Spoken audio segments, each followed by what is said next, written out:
First of all, I would like to extend my warmest thanks for inviting me in this diplomatic conclave. I've been currently working as the ambassador of Nepal to Qatar. As you know, Qatar is a country which has been rapidly rising as an economic as well as a strategic powerhouse of the Middle East.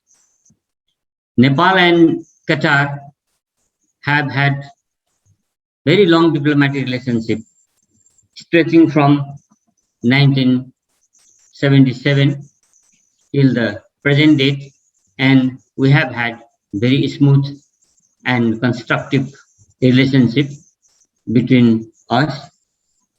Nepal and Qatar have shared a lot of commonalities of interest in many international forums and have supported each other in most of the global, regional, and contemporary issues. In recent years, Nepal and Qatar have been expanding and promoting their engagements in many areas, ranging from diplomacy to economic development, climate change, and their common effort to combat terrorism. Qatar is a country which takes petroleum and natural gas as its cornerstone of economics. Its 70% of revenue is generated from petroleum and natural gas, and 60% of its domestic gross product also comes from these sectors, and almost 85% of its export constitutes petroleum and the gas products. It is one of the third largest gas producing countries of the world and produces one of the best qualities LNG gas, which has been dominating international market in recent years.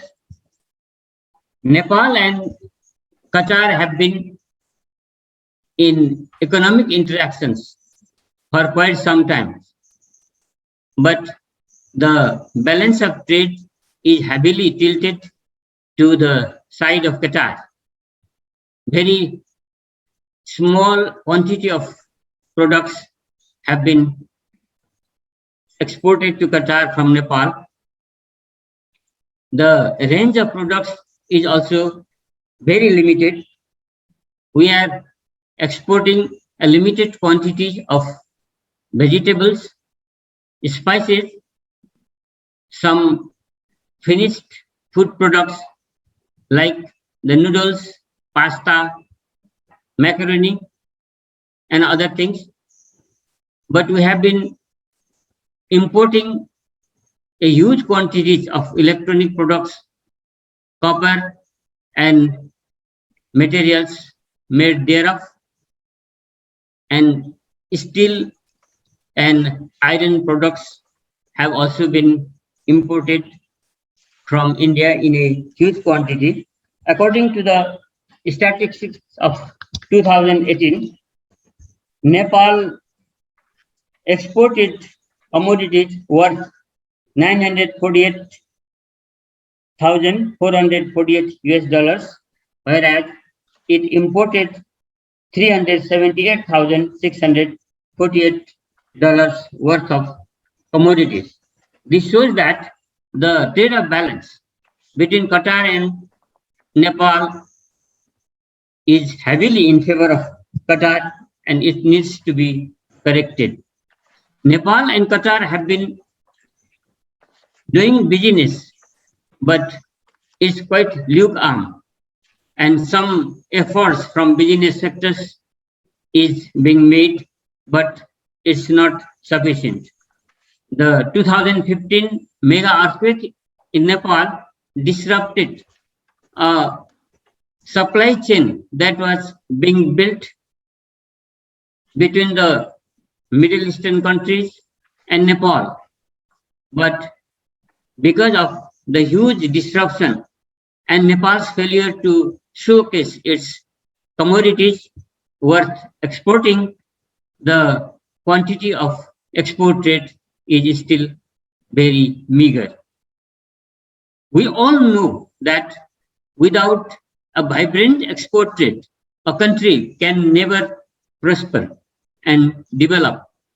We need to have focus on our capacities, our productive capacities, and should be able to showcase what we are worth exporting. During my tenure in Qatar, I have been talking with many institutions related to export trade and investment organizations as well, and have been often reminded that a country which wants to build its export trade first must concentrate on its productive abilities. We have a huge possibilities to improve trade in the field of agriculture because Nepal provides a very unique space for producing all kinds of food commodities because it is endowed with a diverse of geographic as well as climatic conditions which affords production of any kinds of food commodities any time of the year. If we can find out, identify our strengths and improve these productivities, Nepal can grow as a very good food basket for food importing countries like Qatar and other countries of the Middle East. At present, Qatar has been actually showcasing itself in different fields of endeavors. It has not only been doing unprecedented things in the field of agricultural productivity.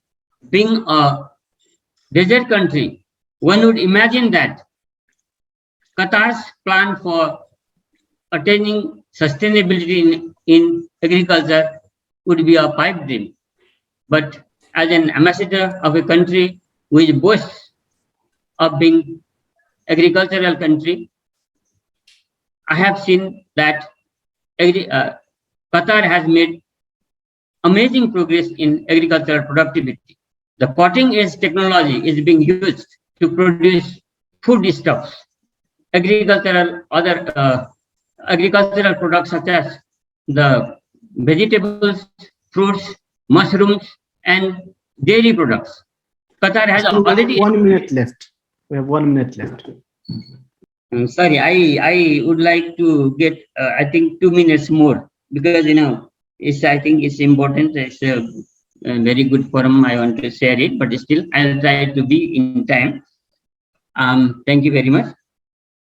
Now, Qatar has been putting forward a sustainability strategy according to which Qatar will achieve 70% self-sufficiency in vegetables in 2025. Now, Qatar has been playing a very dynamic, vibrant role in the field of diplomacy. As a small country, it has been exerting disproportionate clout in the international politics. It successfully mediated between the United States and the Taliban in Afghanistan. It mediated Taliban and the Afghan government. It also mediated when Lebanon was devastated by a huge bomb explosion last year and has been mediating conflict between Israel and Palestine. It has been helping international community to attain sustainable development, alleviating discrimination against women and religious minorities all around the world, not only in the Middle East, its clout and diplomatic influences extend to the North African countries also.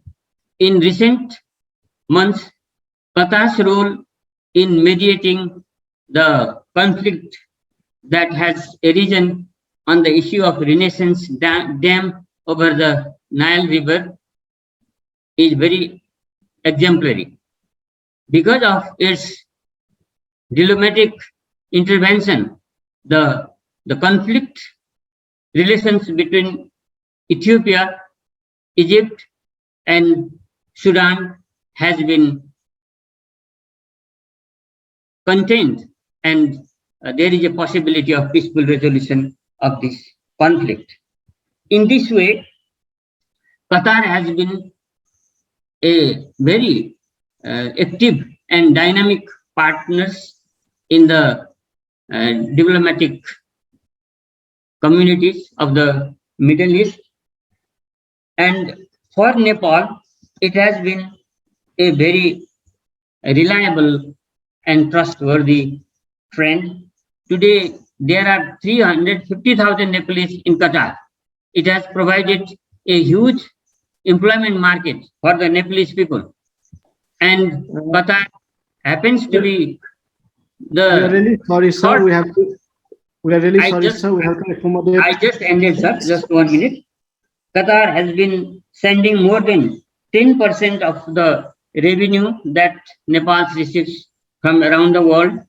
The Nepalese people constitute more than 12% of the Qatar population, and the Qatari government has given considerable importance and respect to the Nepalese people, and we are hoping that this labor employment market will be expanded in the days to come, and Nepal-Qatar relation will expand and be more vibrant and meaningful in the days to come. Thank you very much.